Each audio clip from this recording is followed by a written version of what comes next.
Check. Sup, Jack? All right, there we go. What's up, Blake? How you How are doing? you, buddy? Boolah. Good. Boolah. Here we go. Thanks for sitting down with me today. We've been Thanks wanting for to do this having for a me. while.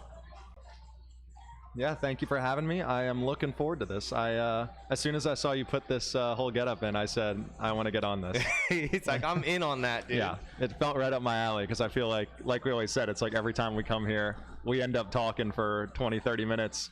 So now at least, everybody else will be party to that. Whether or not they want to be, that's up to them. But the conversation we had yesterday would have been a great topic for the podcast. The whole time I was thinking that. I ate some mushrooms. Oh, did you? Yeah, yesterday, not today. Oh, okay. And it was cool. It was like nothing really heavy, but like light and open. And then we started chatting, and it was just like things were flowing. So it was pretty cool. That's cool. Pretty cool. Yeah, that's pretty cool. That's pretty cool. That's awesome. So let's start with who you are and what you do. All right. Who am I? My name is Jack, for those guys who don't know me. I just moved down to Florida about 5 months ago. I work for Florida Power and Light, which is the utility company down here. And that's actually what brought me down here.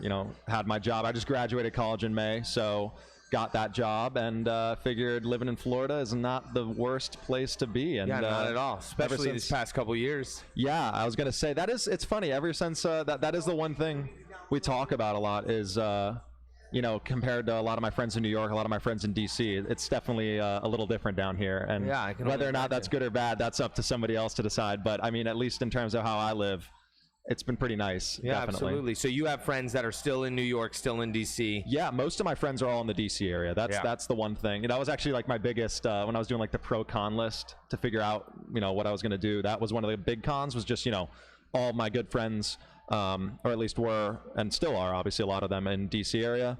Obviously, I've had the opportunity to make a lot of good friends down here, which has been great. But still got a lot of ties. My brother's back home as well, so.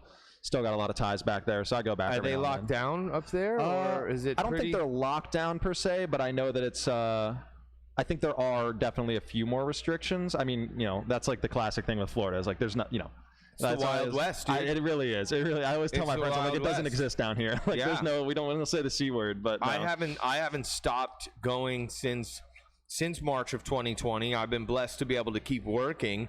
Now, there was a couple-week period right at the beginning there in March 2020, April, where I was driving down to Delray for work, and I was one of 4 cars on I-95. Yeah. And it was like, that was a very weird time, right?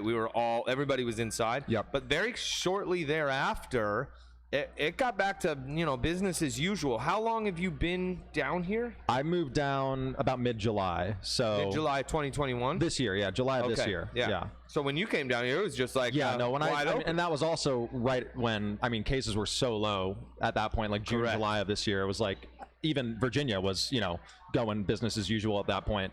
And then Delta and all that stuff kind of threw a wrench in there. But, I feel like the states reacted fairly well. I mean, I'm no virologist, I'm no expert, but I just think in terms of for my personal life and for my friends, especially like I always say, it's a tough situation because, the people that are at risk, the people with, prevailing conditions or older people and, myself being a healthy 22-year-old, it's kind of a tough situation being where I'm like, I already had it. I got it back in May.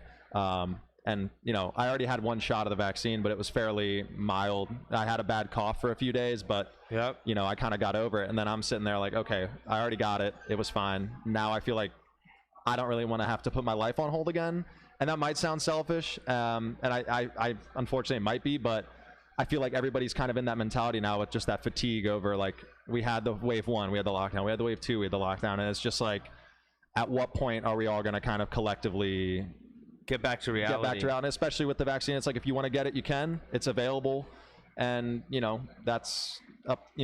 That's the thing. So I feel like now that that's kind of out, and there are more effective ways. Like the hospitals are managing a lot better in terms of like back in the beginning when they were putting all the people on the ventilators, that was like a death sentence. Correct. And now they know not to. Correct. So I feel like we've learned a lot in the past year and a half that hopefully that means we can kind of get back to just normal life. So and you are vaccinated. I am. Yeah, I have both shots. Got the Pfizer. Yeah. Which I commend you for, because a lot of young people, it was just like a hard no. Yeah. But I have a lot of respect for young people who said, you know what, I'm going to, based on my understanding of what's happening right now, this is the decision for me personally. Yeah. Because it is a personal decision. Yeah. You know? Definitely. And I respect that decision that you made.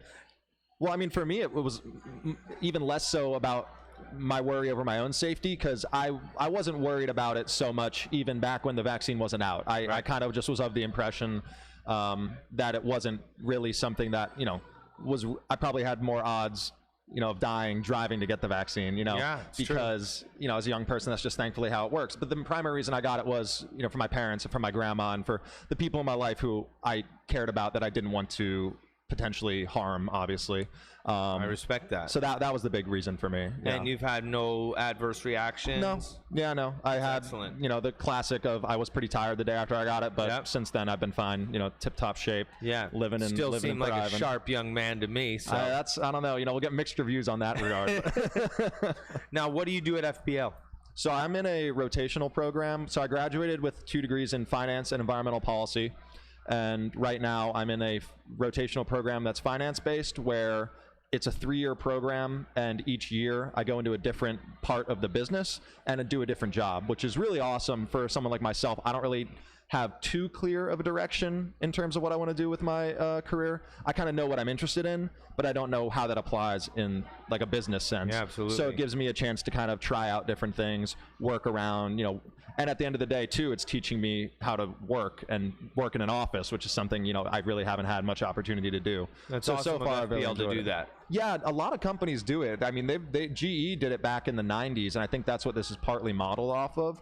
But it's a really good way to kind of attract young people who are in a similar position to myself and bring them into the company and teach them what they need to know, and, you know, kind of get them into the gears, into the fold, and get them to start working, which, yeah, I think so far it's been pretty good. Right now I'm doing some accounting work for them in accounts payable, processing invoices, that kind of stuff. Sounds like tons of fun. Yeah, it's fun. It's what I like about it is it's, you know, every single company has things they buy and things they sell. So, you know, I kind of see how the puzzle pieces kind of fit together, because you see, oh, this person bought that and that person bought that, and you kind of get to see where it all fits together, which is cool. My dad's always told me that every job you have, no matter what happens with that job, you're going to take certain skill sets from that job into your next life experiences. So being able to kind of move around at a large corporation like that is going to be extremely beneficial for you in the long term. Definitely. I think another thing that my dad always tells me too is whether it's a good job or a bad job, and I'll say this is a good job just to clear that up, but this has been a good job. It's a great company. He said good job or bad job, something that you can always take away is a lesson from it. So if it's a bad job, you can focus on what didn't I like, and then use that when you're looking at your next jobs to figure out what, you know, avoid that. Yeah, or with a good job, you can say, I really liked this thing, and you can look for a job that does that. Sounds like your dad and my dad would get along pretty well. Probably, yeah. What's your dad do? My dad he's just kind of like, I always struggle to describe what he does. Number one, because I'm not really smart enough to understand it. But number two, just because he changes jobs pretty frequently, where, you know, his thing, he'd always be in a job for like 3 years. But he actually just, funnily enough, started at Nextera, which is the parent company of FPL too. So he's working in the same office as me now, which has been a lot of fun. Right now he's doing some stuff with their investments team. And I know he's only been there for a month, so I don't particularly know exactly what he does. But I always just describe him as like your typical businessman. Like, I know he puts on a collared shirt, and I know he talks about financial metrics. Sounds like he might be involved with some black money stuff. He's like, I don't know what he does, Blake. He puts on a suit. Yeah, exactly. He has a bunch of Italian dudes coming up to him saying like, "Hey, boss, I got this thing for you." I'm like, "Whoa, that's fucking great, man." Yeah, exactly. So you say you don't really know what the future, your direction is. You went to school for finance. Yep. Is it the numbers that interest you? Is it the potential for huge wealth? You know, what is really the draw there for you? So I've always liked math. There was this, if my parents are listening to this, they'll appreciate it. There's a fun thing.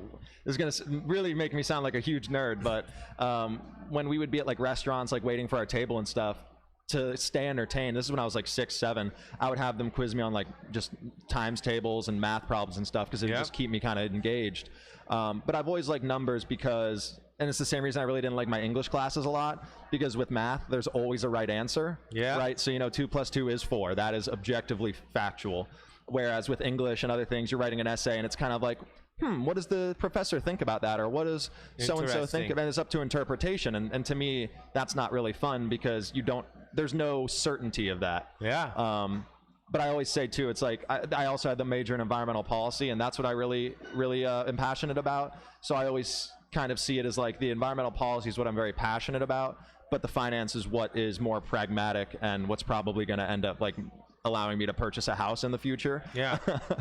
Environmental policy, explain that a bit to me. Yeah, it's a cool program. So at least at William & Mary, it's kind of an intersection of a lot of different schools of thought. So I had a few economics classes, I had a few policy classes, I had a few environmental science classes, and it's kind of just examining basically like where the science intersects with the economics and the policy, kind of seeing how environmental science plays into and impacts economic decisions, policy decisions, because you see in the news all the time these, look at the bill that's happening, right, like the $2 trillion bill with a lot of climate provisions. There were environmental policymakers that at some point had their hands on that bill trying to write in certain things based on potentially scientific data. And I kind of find that really interesting because I think this is something that most people agree on. I think the earth is wonderful and it should be preserved. Yeah. And a lot should be done to preserve it. So I think it was almost like my reaction to seeing a lot of environmental destruction in the world was, hey, might as well kind of, sign up for the team that's going to try to do something. That was kind of my philosophy when I picked that major, was I want to, be on the right side of history kind of thing. Yeah, I love that. I literally just last night watched this thing on Netflix. I think it's called Dirty Money, is the series. There's new season out. Oh, okay. One of the episodes in Dirty Money is about a plastics plant in Texas that is doing terrible things to the environment. They've been there for 80, 90, 30 or 40 years. Now, Texas government, when they came, the gentleman who's the head of the company from Taiwan, I can't remember exactly where he's from, came and spoke with the government of Texas, right? And they said, this is going to bring 1,500 jobs or more, $60,000 to $70,000 a year. So there's a lot of things that were kind of overlooked, and they built this massive plastics manufacturing facility in a town of like 900 people. And the waste that comes out of the place is unbelievable. There's all these PVC pellets in the bay. So I would imagine you would have something to do with a company like that. Is where are we going to save money while protecting the environment, or would you work more with the regulatory side of it? So that's what's cool, is it's a pretty broad brushstroke in terms of what I could do with that major, because it does encompass a lot of areas. So that point you just spoke about, actually, one of my favorite classes I took in school was this environmental sociology course, talking about kind of the sociological ramifications on how do companies pick where they're going to put their refineries, or they're going to put their manufacturing plants. And a lot of times you see they basically find these low income areas like a town of 900 that can't put up much of a fight. And they say, we're just going to throw this down right here, and oh no, now your kids are getting cancer because of these terrible ingredients in the soil. Well, tough shit, here's a $2 million settlement. Hopefully this is enough money for you guys to stop making a fuss. And that is just so immoral to me that that would hopefully, maybe I could end up on the regulatory side saying like, hey, maybe you need to do a more detailed environmental impact report before you put down this plant and examine where the waste runoff's going to go to. Dude, it's unbelievable. You have to watch it on Dirty Money. I'll check it out. I can't remember all the names of the people in the company, but they were basically run out of their country by all the locals there for poisoning them. And then he said, oh, look, here's a place in Texas. They'll give us all sorts of tax breaks. And it's a small town that there can't be a lot of pushback. But the people in this town have fought hard. And they're currently working on a case that's like a $250 million case. That's awesome. Good for them. It's like raindrops to a river to these companies. The problem is that they'll pay the settlement. Like, usually the attorneys are trying to get settlements for the families affected. But it doesn't then stop future pollution. Well, that's the issue. And it always ends in a settlement too. I think it's something like 90% of civil cases end in a settlement. And like you said, it's raindrops in a river, because you look at these massive companies, like we'll say like a Monsanto type company, say they get fined $100 million. Now to you and I, that is world-shattering amounts of money. Correct. But then to them, they're like, oh, we took a 0.5% hit on our revenue this year. Yeah. And then that plant continues to make $1 billion in the future, and you're like, right. well, where's the justice in that? Well, so it's like a risk reward cost ratio. That's always what it is. Yeah, they're it's like, just we'll pay the fines. Exactly. No big deal. It's almost like, I wouldn't be surprised if it was like worked into their balance sheets. So they're like, we know we're going to have to pay out this much in settlements, and we can work around it. I wouldn't even be surprised if that was the case, because it just seems so prevalent. It's unbelievable. And this makes plastics, PVCs, for like cellophane, for this stuff. I mean, plastics have totally revolutionized our world. Yeah. In a really amazing way, yeah, but also in a really destructive way, because it's an insane material. Like, there's nothing like it. Yeah. But it's also, unfortunately, super toxic. It's incredibly toxic. And I also BPAs, say that I always feel like such a hypocrite too whenever I talk about environmental issues, because here I am, like, you know, like in an air-conditioned room wearing like a polo shirt, and I feel like such a hypocrite. And you know, that always is something I grapple with too, where it's like consuming in a society where that consumption might be unethical. It's kind of tough, because it's like, where do you kind of draw the line between, you know, living your life how you want to live it, but also living in a responsible way and still, you know, doing what you can about the issues that matter to you? That's always something that I kind of grapple with. Well, it's important to be mindful of it and know what's happening in the world. Yeah. And you're not going to, you know, even though one man can change the world, you're not going to change the world. We're not going to get rid of plastics. I mean, if you look around, there's literally, no kidding, right? But when you watch things like this, it's really eye-opening. Definitely. And it makes you think, oh, maybe I should be a little bit more mindful of whether I'm using glass instead of plastic, or because it's not just on the disposal end of it. It's like when they create this stuff, like at these plants, it's really bad across the board. Yeah. But a world without plastics, what would that even look like? Yeah. You know? Yeah. I think what you said is a good point too, where I think we are a lot more mindful of that today. That's something that I think is really nice. I mean, even from just 10 years ago, I think people are a lot more conscious about kind of how their decisions impact these big, I think, and it's, you know, social media, blessing and a curse, you know, we can talk about that all day, but has definitely allowed for the proliferation of these ideas. Like, now it's a lot easier to access that information of, hey, like, here's how XYZ decision impacts the environment, and here's what the results are from this company's decision. And the information's a lot more readily available, which I think is, you know, knowledge is power at the end of the day, no matter what you're talking about. So just even having access to that information, I think, is going to be really profound in this long-term battle we have towards the preservation of the earth. It's so true, but it is alarming that they are starting to censor information on social media, and they're feeding us these things that infuriate us. You know, it's like, how much do we know that we're getting the right information through social media, and how much of it is just to make us angry? Yeah. You know, there's a big debate on climate change, a massive debate where there's a portion of the population who thinks that it doesn't exist, right? Yeah. And then another portion of the population who thinks that, you know, the world is over, and that, you know, we have to stop using fossil fuels immediately. Yeah. But usually the answers are somewhere in the middle, right? Yeah, that's generally how extreme takes work. I'd probably say I err a little more on the world is ending. You know, maybe I don't want to be too much of a doomer, but you know, I think I just get so fed up with that one side that's like, it's not real, it's not human caused, it's not happening right now. Like, you know, why are we seeing more and more huge Cat 4, Cat 5 hurricanes hit Florida? Like, these insane weather events are a direct result of human-caused climate change, and we're seeing them, like, with our own eyes. And that some people would still sit back and say, oh, it's not a big deal, or it's not happening, I think is just so naive. But it is difficult too, because then a lot of times you'll see people saying like humans will go extinct in the next 50 years, and then the issue is that's not really accurate. But then you have people take that and they're like, these people are spouting nonsense, therefore this isn't an issue at all. And it's like, well, no, like, slow down, that's not really the case. It is an issue. Maybe it's not that drastic, but it's still definitely an issue, you know? Yeah, and it's interesting how politicized it's become.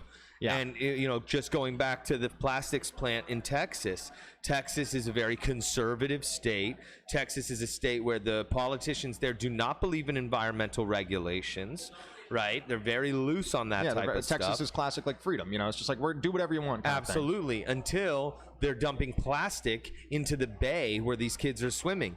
Now it's like, Well, do you think there should be a little bit of regulation? You know, it's all good and fine if they're doing it in China, but now they're doing it in your backyard. Well, that's it. It's not in my backyard. That's Yeah. always how it is. It's like, all right, take your problems and put them somewhere else. I don't care as long as it's not happening in my neighborhood. And that's such a short-sighted view. And it's very Because we're in a clear. global society. Yeah, we are a global society, and I think there's benefits and negatives to that. Definitely. Like how we've outsourced all of our manufacturing is a major issue. But what was I going to say? Oh, the ramp up in the CO2 emissions and the warming of the planet. So obviously the planet goes through cycles. We know that. It heats and it cools, right? But if you look on a graph and you see since like the Industrial Yeah, Revolution, it's the hockey stick graph. it's unbelievable. It's Yeah. undeniable. Yeah. Although people are denying that there is human correlation. But then there's also a lot of debate on what specifically or what are the main contributing factors. And I always find that pretty interesting, that like what you don't think, like you think like cars and buses, right, emitting what comes out of the back of a CO2, right? CO2 and a few other things, but that's what catalytic converters are for. Yeah. Right. But a huge contributor is factory farming, Definitely. right? Yeah, massive one. I mean, I was vegan for 2 years solely for environmental reasons. Yeah. Yeah, because I have no qualms about killing animals to eat them. That's not a big thing for me. I mean, Yeah. That you know, if you told me right now. Ethically killing animals. Yeah, I to think eat them. factory farming is pretty unethical, but when I buy meat, I always try to go to the farmer's market, buy like, you know, actual, Love that. like, you know, cows from a farm, like pretty Yep. simple human stuff. But yeah, no, factory farming and animal agriculture, I think, is something like 15% of annual CO2 emissions. Another big thing is like steel and concrete, industrial processes. That's a big thing they're trying to actually figure out right now is, because we know how to decarbonize the electric grid, right? We have carbon-free solar, wind, electricity solutions. The big thing now that they're thinking about is how do we decarbonize these other sectors that are also a massive contributor, like industrial processes, like transportation, like agriculture. And I think that's going to be kind of the trillion-dollar question of the next 30 years, for sure. Now, do you think wind is a legitimate, sustainable way to get energy? Definitely. And I'm not just saying that because I work for a generator of wind and solar, but I truly do. I mean, especially I'm really pumped up about how much renewable generation we've been creating in the past decade, and it's only getting more and more. I will say, and this isn't the stance, I will say, just like to free myself, I'm speaking as Jack the person, not Jack as the employee of Nextera. This is specifically my own opinion. Yeah, I'm a big believer in nuclear energy. I think that is the perfect bridge fuel between where we are now with our fossil fuel makeup and where we want to be with fully renewables. Because at the end of the day, right now, we do not have the capacity nor the transmission to cover all of America's energy needs with our renewable output. That's just not feasible at the current state. It may be down the road, but right now it's just simply impossible. But I think then to say that we just need to continue using fossil fuels in the meantime is kind of short-sighted because we know what they're doing. So I think, you know, we know with nuclear, we could easily, and not now, there's a question of cost, and I frankly don't know the economics of it, but from a generation standpoint, we could cover the energy needs of America with nuclear plants without a doubt. But it puts such a sour taste in people's mouth because of Chernobyl and 3 Mile Island and Fukushima, and we see these big, he goes, when nuclear goes bad, it goes bad big. You know, it's not like if a wind turbine falls, not the end of the world, but a nuclear plant has some leakage, that's a pretty big deal. But they're actually really safe when done correctly. I mean, France gets 92% of their annual power from nuclear, and we never hear about any incidents in France, and that's because they're well run and they get recommissioned all the time. So I'm really bullish on nuclear just because I think so the big issues with the ones that had the meltdowns were probably because of poor maintenance. I mean, you look at Chernobyl, there were a lot of different things that went wrong, not only in terms of the actual construction of the plant, but also the people that were present, and a lot of the higher ups. Basically, when the alarm bells were sounding, a lot of the higher ups were kind of like, "No, it's not an issue. Don't worry." And that's also kind of the issue of authoritarian governments too, because they're like, "No, we're just going to go with what the rule book is," and that doesn't always work, especially in times of crisis. And sometimes that has to do with money too. Definitely, yeah, and that's the other thing too, because they need to be properly run, they need to be properly regulated. So you can't have these companies like, you know, greasing up the regulators to make the standards less stringent, because that's something where you really need to prioritize safety. But yeah, I think there are a lot of factors, but I think if they're well run and have, are well staffed, I really think there's very minimal risk to it. Is there so I lived in Charlotte, North Carolina, and two of the lakes there, the main lakes, are there to man-made lakes, Lake Norman and Lake Wylie, to cool the power plants. Every time we're out on the lake, I just think of some sort of weird, like, three-headed fish. Yeah, exactly. But I don't think that's the way it works, right? No. It's literally just cooling off. It's water, and it's just to cool off. There's no nuclear waste that's going. You hope. Yeah, I was gonna say hopefully but ideally there would be none. The water is just for cooling. Right into the mic. Oh, sorry. It's all right, buddy. Yeah, and now you can all hear me at home. But yeah, the water is just for cooling.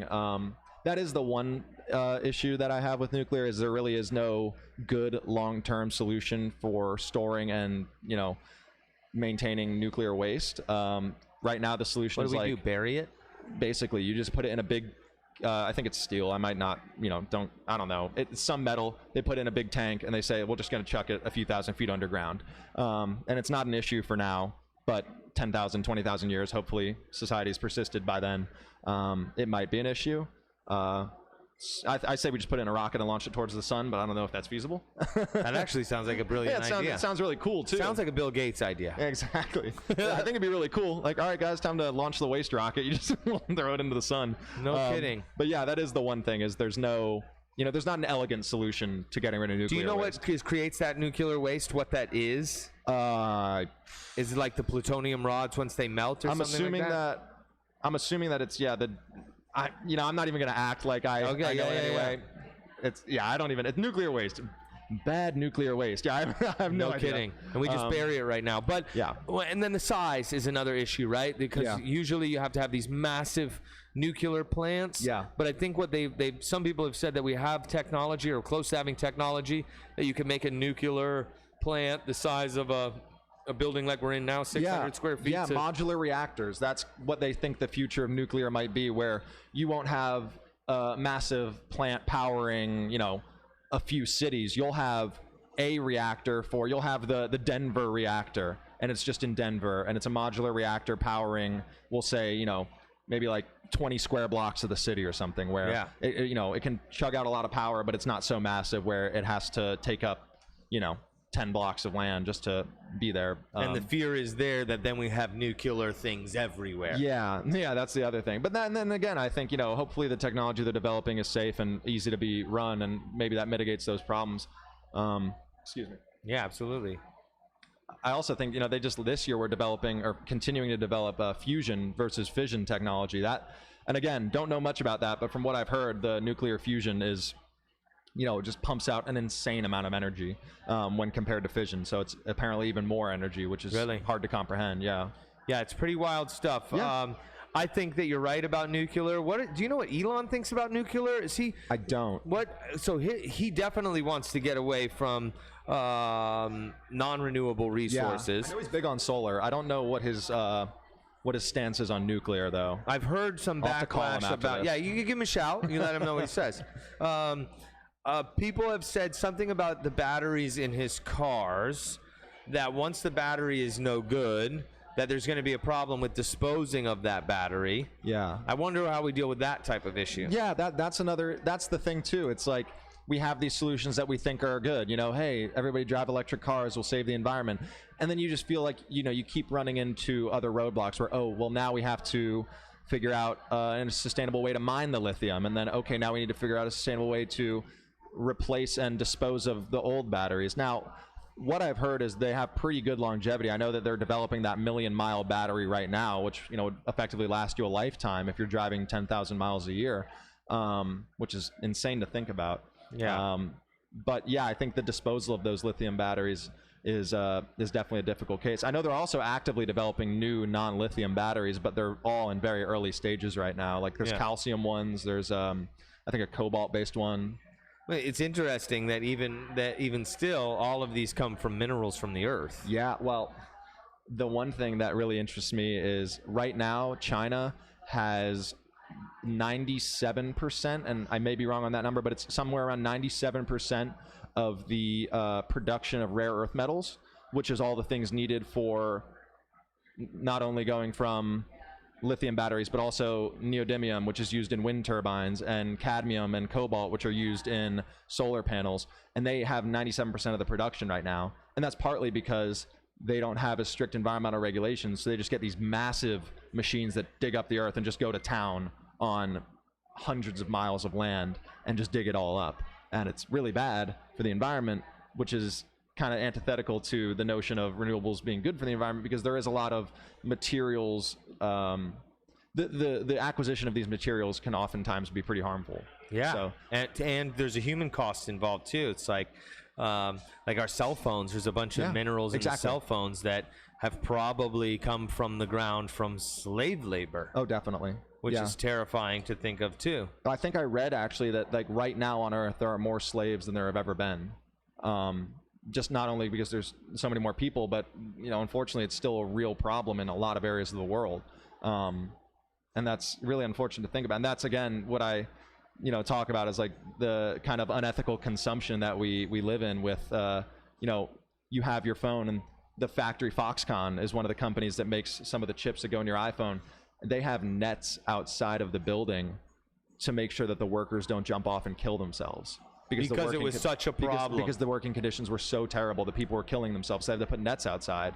And it's like I struggle to not think about that every time I like buy a new phone. When you buy a new phone, it's one thing. But here's the worst part, is that you could use your phone for years, right? And then they make it slow. Yeah. Planned obsolescence, yeah. It's unbelievable. Because the thing is they're not going to make money if you keep using the same phone for 10 years. You got to buy the new one, otherwise they lose revenue. It's a terrifying thing, and you want to be, you say, I'll keep this phone for a while, but then it gets an update a year from now, and and I think Apple admitted to it. Sorry, but we were slowing down the phones. Yeah, the EU's been pretty forward-thinking on a lot of the planned obsolescence stuff. They've been introducing some new regulations to try to mitigate that. But it's funny. I think a lot about like appliances and furniture. Yeah. You look back in like the 40s and 50s, you'll see appliances like there's refrigerators from the 50s that are still chugging and still working great, or Vacuum sofas cleaners. or tables. Yeah. But then all of a sudden there was a switch, and I don't know when it occurred, but there was just this switch with electronics where, okay, we're just going to make these suck after 4 years. Yeah, absolutely. Because then you'll buy another and we'll keep making money. I was literally talking about that with a relative the other night, about she has this vacuum that's got to be from the 70s or 80s, and it's a workhorse. It's like it's this solid piece of machinery that still vacuums incredibly well. But if that would be like one of these Shark things, that thing's going to break in 6 months. If you drop it wrong, it's going to break. But that's all built into like this consumerism and capitalism. But then again, Joe Rogan talks about that, we are the sex organs for the machine world, right? That we are constantly wanting new, better, faster, which is leading the push of technology growth. And it seems like this weird marriage between capitalism and our want for newer, nicer things. Yeah. That is making, I'm wearing the Oculus. We were doing the Oculus the other day. Yeah. And it's like we're now entering into another dimension. Yeah. And it was all this marriage of consumerism and capitalism with our want for things. How much of it do you think is like this natural progression of humanity? And how much of it do you think is maybe pushed by capitalism? Yeah, I think a good amount. I think that it's very unnatural, right? When we think about our drive to want these things, right? Because when you think about the hierarchy of needs,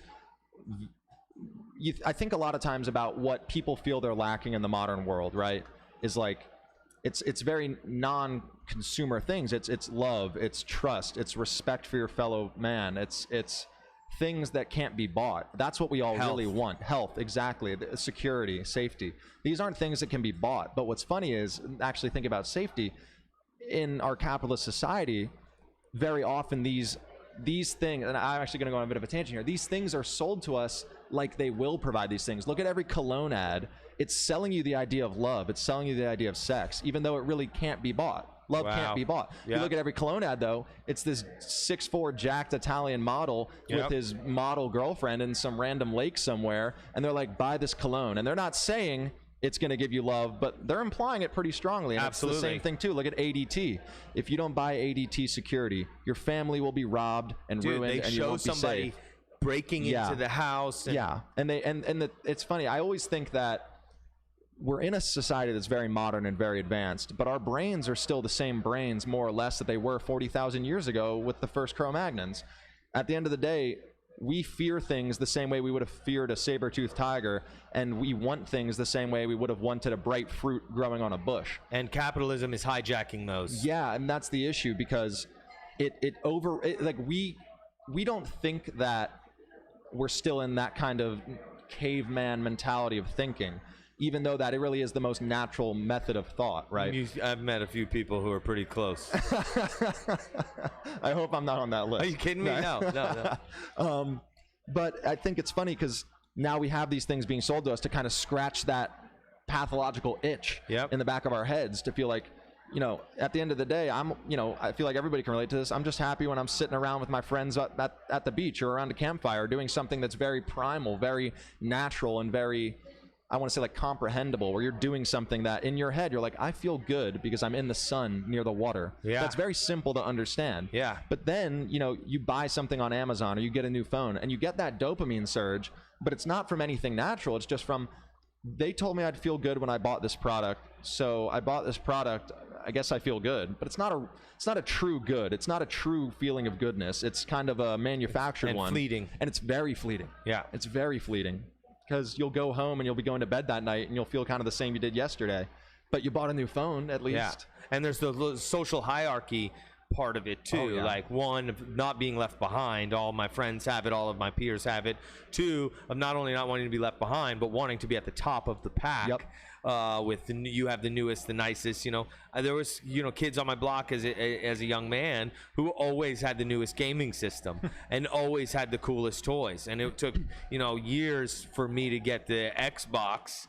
I was on the Nintendo 64, and then they had the PlayStation, and I always felt less than. And it was, how much was I really missing out on? We still went and we rode skateboards together and everything, but it's interesting that is, that wasn't, I don't think that was trained to me. I think there's the social hierarchy thing that's also built in, tribal. Yeah. Well, there you go. The guy with the nice toys is the alpha of the neighborhood in a way, which is absurd, but that's just kind of how our brains are wired. Yeah. You see, like, it's kind of the same way where, like King Uga has the most berries and hides, therefore I respect him the most. Yeah. And it's like, oh, that guy has a really nice belt, I'm gonna respect him a little. And it's such a weird thing to think about. It is, and it's so clear that all of these processes and systems in our sociology have 100% been hijacked. Definitely. And for profit. Yeah, for profit. And it's alarming, but again, good to be mindful of. Speaking of technology and hijacking our fear centers, UFOs. That was a nice segue there. You like that? So there's been a lot of talk recently about all sorts of legitimized sightings from our military. Are you up on some of this stuff? I saw the Navy put out that press release about like the 100-something UFO sightings. They put out that big press release with the Pentagon. That was really interesting to me. I with all my heart, I think it'd be the coolest thing if there were aliens here. Whether or not they are, who knows? I think it'd be pretty far-fetched. That being said, that would be so cool. Right. I'm a big fan of space. I'm a big fan of the unknown. I think there's definitely intelligent life out there. I think if you're just playing the numbers game, to think that we're the only intelligent species that is and has ever existed is kind of preposterous, just given how many galaxies there are and how many planets there are like ours. But to think that they would be near us or interacting with us in some way, I think would be absolutely insanely cool. Insanely cool. Insanely cool. It's weird how that some of it has been trying to be painted as not insanely cool, but slightly threatening. Right, a lot of the recent reports are how they're invading, sovereign airspace, or they're manipulating our nuclear weapons. There's a theory that a portion of the maybe military industrial complex, that wants humanity to think that aliens, if they are here, are going to be a threat to us. That would be great for the military-industrial complex, because then you can fight a never-ending war, A forever war. against They love aliens. forever wars. Plus, then it's also something that like people I think could more easily unify behind, because then instead of it being like the U.S. versus Russia, capitalism versus communism, like ideological battle, they can frame it as like it's humans versus everybody. Right. And it's like, okay, like. I think it's also would be the most human thing to just immediately declare war on an alien absolutely. species because we think they're aggressive like that. That would just be like peak humanity to me. But I mean, yeah, I always say, and I think my dad kind of agrees when we talked about this kind of stuff, that if there is intelligent life out there that has the ability to not only detect but observe us, they probably see us the way we see animals in a zoo. They're just like, huh, look at those little guys. Like, well, they haven't even developed like interstellar travel yet. What a bunch of idiots. Yeah, but then they see us start throwing around nuclear weapons. Yeah. And if you were watching an island of monkeys build nukes, you'd probably be like, we've got a fucking problem here. I like that idea. You're in the zoo, all of a sudden you see a monkey pull out a Glock 9. Yeah. Okay, this is a problem. They can't figure out interpersonal communication, but they have nuclear weapons. That's we can't figure out our purpose on Earth, but we can figure out the best way to kill one another. To kill the entire planet. Yeah, 10 times over. There's a theory, and I lean towards this one, that they've been here before us. That they're not just visiting Earth, but it's their Earth, and they live under the oceans, and that maybe they manipulated. Now, again, this is like a little bit of mental masturbation of mine. I'm not a total crackpot, but I think it's fun to think about. Oh, definitely. That It's a fun maybe thought exercise. these extraterrestrials manipulated lower hominids. And that's why we see this explosive growth of our brains in what normal evolution couldn't do. Have you heard this theory? You sound like Graham Hancock. That's what I'm thinking right now. It's like go Buckley Tepe right now. Yeah.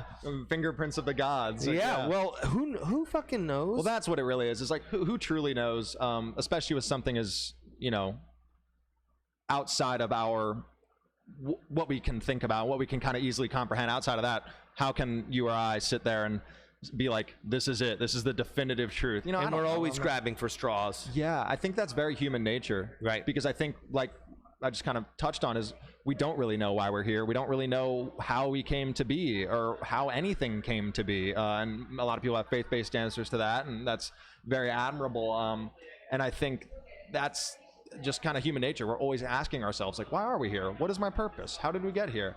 And I think to think about things like aliens and to think about things like highly intelligent species that came before or are here now is kind of another way to kind of address those fears and address those anxieties over kind of existentialism in general. Interesting. So a lot of it could be driven by fear and why are we here? We just have a desire to know. And I think if we knew there were other species not like us in terms of how we operate, but like us in terms of capacity for higher thought, that would maybe shed light on those answers. I don't know. Yeah, but it's something. And when you say faith-based, if it were to come out that there were these intelligent species that were visiting Earth, I think there's a lot of religions that would be fairly upset or thrown, like it would be like a wrench in the gears, so to speak. I went to Catholic school for high school. I'm not religious myself. I grew up kind of, my parents were super open-minded where, they were always like, hey, like, I went to church until I was probably like 9 or 10, but they were kind of always like, hey, do what you feel is right for you, which I always really appreciated and respected. But one question I remember asking one of my favorite teachers was one of my sophomore year religion teachers in high school. And I asked him a question that I was thinking about, because we were talking about, obviously, the story with Christianity is Jesus' death was to absolve the original sin of mankind, and that's why we are able to live noble lives and other things. And I was thinking, if there were highly intelligent alien species that had the capacity for thought and empathy, you hear me out, I know you know where I'm going with this, was there alien Jesus, right? If there is an omnipotent God, wouldn't he want all intelligent species to be saved? So was then there an alien, because Jesus is God, so I wonder if then he didn't send his alien son to an alien planet to die for their sins. That was something that I asked him. Dude, and he was that's like, wild. And he was How like, old were you when you asked this question? 15. Oh, get out of the classroom, Jack. No, Get I out. actually appreciate it because he didn't react like that at all. He was a really great teacher. and was always willing to kind of engage in these dialogues with me. And we just talked about it for like 10 minutes, and he was like, that's a really interesting point.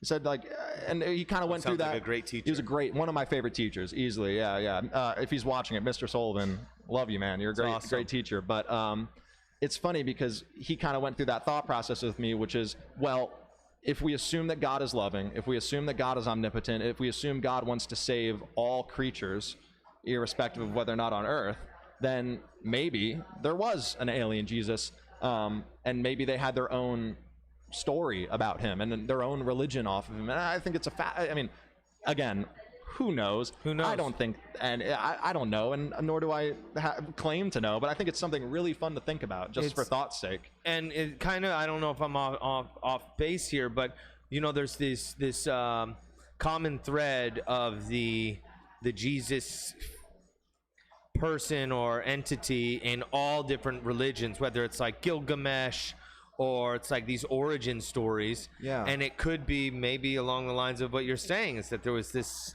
alien Jesus sent here, and it was interpreted by different religions and different peoples in different ways. Let's just start it. Let's just start our own religion. There we go. No. Well, what if I told you I am the alien Jesus? Well, there we go. Hey, great to meet you, man. Yeah, good to meet you too.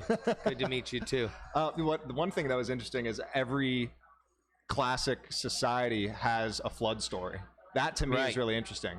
All of the river valley cultures, all of the, like, as we see, like, classical cultures, all have some kind of flood story in their kind of mythos, which to me is really interesting. Because would that be like the end of the Ice Age?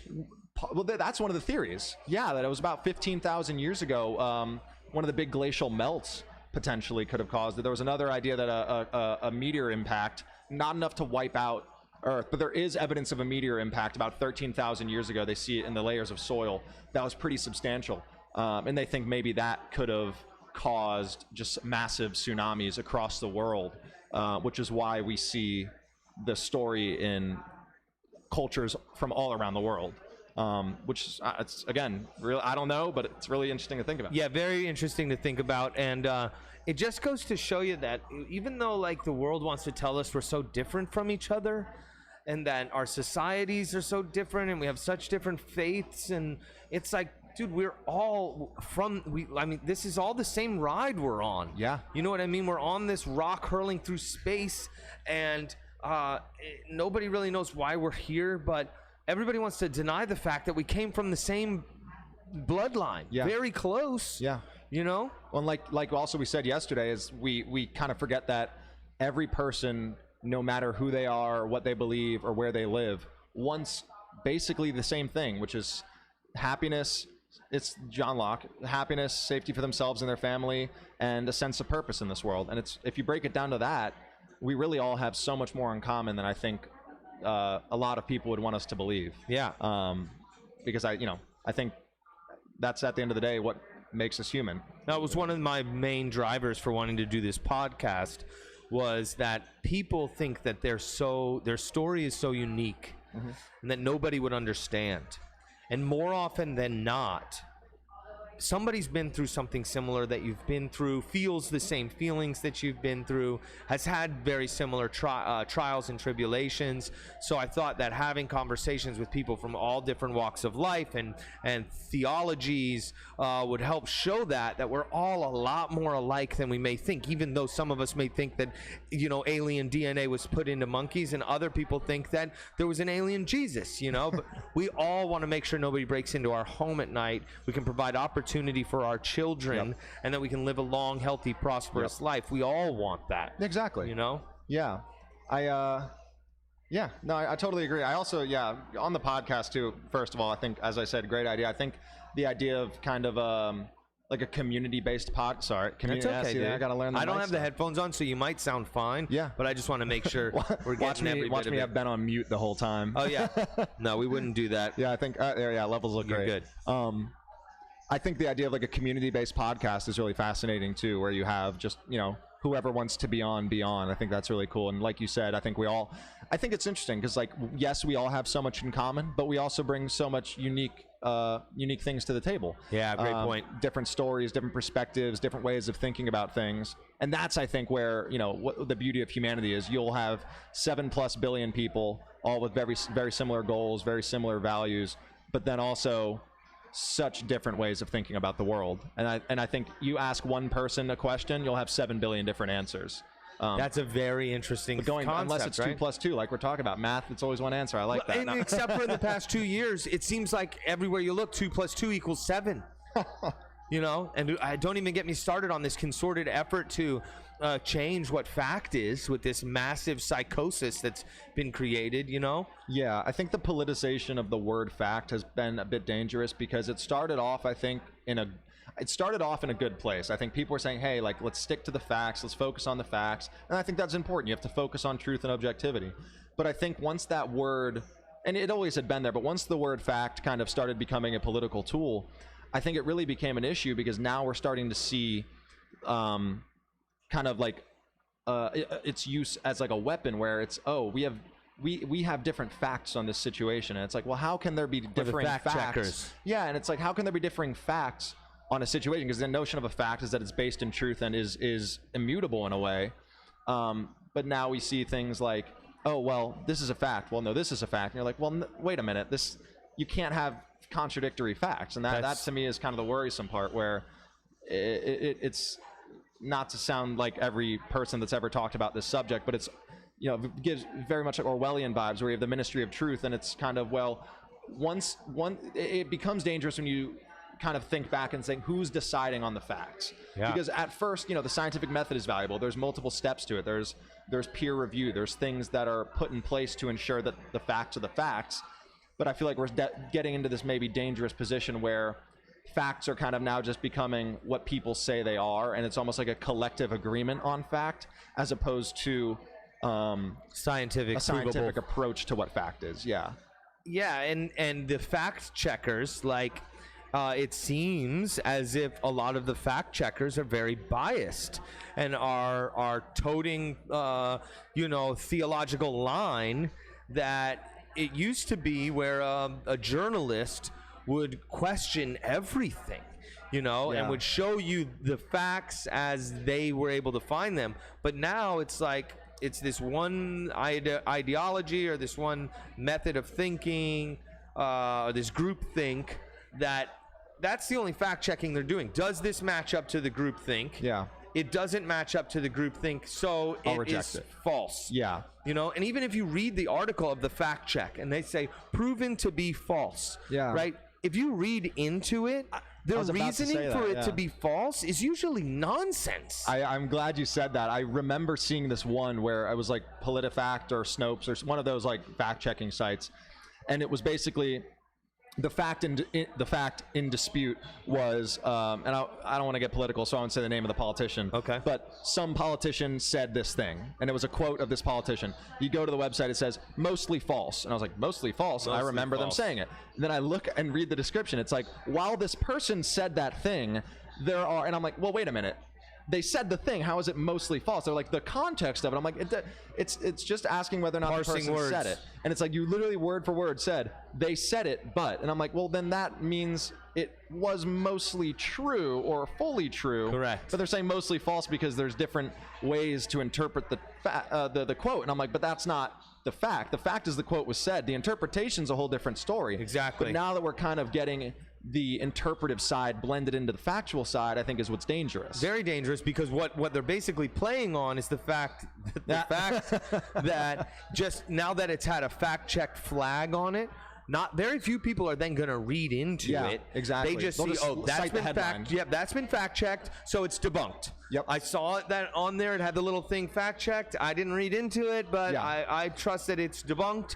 But if you read it, it's all nonsense. Yeah, that's kind of been the case too with like social media and news. It's like, I call it like headlineism, where people don't really read the news. They just read headlines and then assume that everything in the headline was what the article consisted of. Right. But so often that's not the truth. Yeah. You'll see lots of articles with these very inflammatory headlines, and then you actually delve into the article and it's a bit more nuanced than that. But people, and like we were discussing, these journalists, these media companies, social media companies all thrive off of engagement. At the end of the day, they just want to share, they just want to click. They don't care if you fully understand what they're talking about. They just care that you engage with their website, and now they can show their advertisers, hey, look at these engagement numbers we're doing. So they're making headlines like clickbait. That's been around for years, but they're making articles, they're making these headlines that they're purposefully inflammatory and purposefully misguided and misconstrued just to garner this insane level of engagement, even though people aren't reading beyond the first sentence. And if you do read beyond the first sentence, most of the time you're like, wait, this person has no idea what they're talking about. It's like gibberish, you know? And the headline, I went to broadcasting school 10 years ago. Well, that's why this is so good. Yeah, thank you. I'm back to my roots. Is that, you know, if it bleeds, it leads. You know, headline writing and grabbing attention has always been a thing with headlines. But at least when you would dive deeper, you would see some investigative journalism taking place there that seems to have been completely thrown out the window. Yeah, I think the death of valuable, good journalism came, and I'm not saying that there's still a lot of very good journalism out there. I'm not trying to say that there's not. There's many journalists and many investigative journalists that do a great job. But I think the modern kind of decline and fall of valuable, genuine, critical journalism kind of came with the advent of the TV and then the 24-hour news cycle, because basically you had, back to fill the air 40 years ago, you had news. We have an hour. We got to tell you the most important stuff, and we're going to make sure you learn what you need to know about these big issues. You have 1 hour to cover an entire day. That, you know, you have to parse through the BS and get to the meat.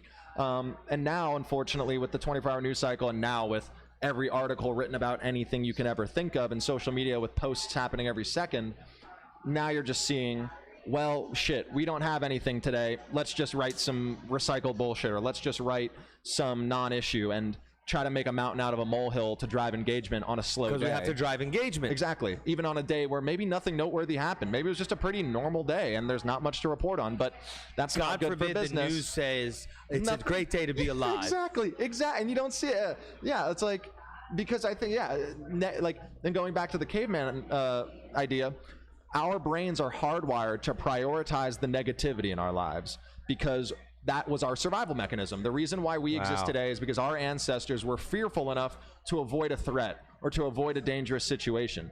So we have this thing in our brain that is programmed to identify and avoid fear. Fight or flight. Identify, exactly. But more than fight or flight, the kind of biochemical reaction that occurs when we see things that are anger us or make us afraid, because to us that's a very powerful reaction. So that drives engagement. So they're going to make articles that piss you off, not because they're like terrible people, but because they see the numbers. It's all data driven. They're like, well, this article that we wrote about this politician doing this bad thing got a ton of engagement, so we're just going to keep writing about how bad things are and how bad people are, because that's what's engaging. So even though, going back to our other point about how most people are good and most people have the same goals, the world can be very good, the world can be very positive, but that's why everybody's actually a beautiful experience. And we've all been blessed with the opportunity to walk this existence. It's not this dark, gloomy, hateful place that is painted to us. And that's the issue, because it's like you said, it's handed to us like it is. So many people are like, oh, this year was terrible. I just saw a post that kind of contradicted that. They're like, hey, this year has had its ups and downs, but why do we keep focusing on just the bad? There were so many amazing things that happened this year. And I think that's just, I always say, if I had a ton of money, I would start a news organization called Good News. And all it would be is just good news. And if you ever wanted to break, you heard it here first. Yeah, exactly. Nobody take that idea. Patent pending. Yeah, exactly. That's fucking brilliant, man. Well, it's just because I feel like I've never gone to a news website, any left, right, whatever. It doesn't matter the political side they take. There is never the headline article saying something positive. It's always something just bad and makes you just want to curl up in bed and just listen to an audiobook or something. Like, here's a challenge for you. Here's my challenge. I've talked to you about these microphones being open to your use whenever you want. You don't need $1 million to start a good news network. You can do a good news podcast right I appreciate from here. that. I'll think about that. Think actually. about it, even if it's just 30 minutes once a week. Yeah. Good news that you can find from around the world. The world needs it so desperately right now. I would do it, but I'm spread so thin, and I don't want to take your idea. But if I can help facilitate it, I think it's a beautiful idea. Thank you. And you should try your best to start it from here, man. Yeah, I just feel like it's what we need. And then the issue is, too, maybe it won't do well because it's not getting enough engagement, but I don't care. Like, I just want people to feel better. Yeah. Because I think we're just stuck in this cycle of, like, gloom and doom, you know? And it's just kind of getting old. I think most people agree that it's getting old. Yeah, absolutely. But everybody agrees it sucks. But we can't get over the caveman part of our brains that focuses on the negative and prioritizes it. Because that's, you know, it's like the two sides of our brain, the conscious and the subconscious. Consciously, we're all like, oh, I don't want to read this sucks. But subconsciously, it's like, ooh, that could be a potential threat. We need to read that and figure it out. That's how I read. When I get notifications about news, I'm like, oh, bullshit. I'm like, oh, what if that's not bullshit? And then you go back, What if that's something that I need to be aware of to protect my family? All right, let me look into it. I find myself sometimes on Instagram, like, I'll see a post that's something maybe somewhat inflammatory, and I'm like, oh, I bet the comments are going to be a shit show on this one. And then I'll go into the comments, and I'll start reading these arguments between strangers that I've never met on the internet. And then a minute into that, I'll be sitting there and thinking, Jack, what the hell are you doing right now, man? Yeah. Because I'm just sitting there reading negativity because it piqued my interest, but then it ends up making me feel worse. You know, it's absolutely asinine, but it's almost like you can't get over that kind of initial subconscious part of your brain that's like, hey, like, check that out. The whole train wreck theory. And it just keeps going. You can't look away, you know? It's like you shouldn't look, but you can't look away. Yeah, the social you know, train wreck. on this positive and negative thought focus, 10, 11 years ago, 2011, there was all this talk of the end of the world, Ebola, all of this stuff. 2012, exactly, which we survived, or did we? Did the world end in 2012? Yeah, exactly. This is the alternative reality. And this is the Mandela effect. Yeah. But I started a Facebook group or page called Save the World with Positive Thought. And I had this thought process of the collective consciousness. I know that in my life, what I think and what I say, I create. Obviously with hard work and focus and dedication, but what I focus on, I bring about, you know? And if I stay in a negative mindset and think about what I don't like, and then it just compounds. But if I look at the positive in things, it usually turns out for the best for me. Then I started thinking, well, what if the whole world is thinking that the world's going to end and is terrified, and how much of that are we actually manifesting on a massive scale? And what if we could collectively shift our conscious to a positive, uplifting, gratitude-based thought process? How much could that shift the outcome of the next week, months, years, generations? You know, I think there's got to be some power in the collective conscious. I agree. You know? Yeah, I think we forget how much power our words and actions have. And I kind of found myself slipping into that trap too, where, like we were talking about, reading this news that's bad, and then you start thinking, oh, the world's terrible. And something I just started practicing in my own life was just expressing gratitude. Whenever I feel myself falling down kind of that anxious molehill of, or not anxious molehill, that was a terrible analogy. Anxious hole of, I was saying like mountain out of a molehill. Anxious hole of, oh, things are terrible. Oh, the world is on fire. Oh God. I kind of just sit and I'm like, stop reading. And I just sit there and I think, close my eyes and I just start listing things in my life that I'm grateful for. Yeah. And I'll say, because they're probably listening, it always starts off with my family. It always starts with, I'm grateful for my mom, my dad, my brother, and everybody in my life who loves me. And that always helps so much, just because that's what it really comes down to, is maybe something bad is happening. Maybe there's some bad stuff happening. But as long as I have these people and these moments in my life that are good and make me feel good and are just good for my heart, then at the end of the day, I can kind of take anything that the world throws at me, because that's never gonna, like, that won't change, you know? Yeah, I think it's beautiful, man. I think that that attitude of gratitude is so incredibly powerful. And it always starts with the people that you love, and it should always start with the people that you love. And being that this could be the beginning of the Good News podcast. I think that's a great way to wrap up here. That, you know, let's lead every day with gratitude, even though the world may feel like it's ending. It's not. It's going to be a great existence. Definitely. And I would like to say personally that I think that the world is a better place because you are in it, my friend. Thank you, Blake. I can say the same right back to you. Thank you. You're an incredibly articulate young man. You're a hard worker, and you're somebody who I am proud to call my friend. And I truly appreciate you sitting down with me today and everything that you contribute to what we have going on here at Hakuna. Oh, thank you. That's you're very an incredible nice. young man. I appreciate that so much. That made my day. Thank you so much, Blake. Absolutely, and dude. Thank you for having me on the podcast. This was fantastic, and I can't wait to be on again and I'm maybe so glad. start the Good News pod. Dude, let's go. I think it's going to be awesome. If people were intrigued by your method of thought and wanted to follow up with you, would you prefer that maybe they do that through social media, that dark place that is social media? Yeah, well, that's unfortunately all we got. But I guess you can follow me on Instagram at Jack__Buck, BUCK, and shoot me a follow or shoot me a message if you want to talk. And, you know, I'm always down to make new friends, so reach out if you'd like.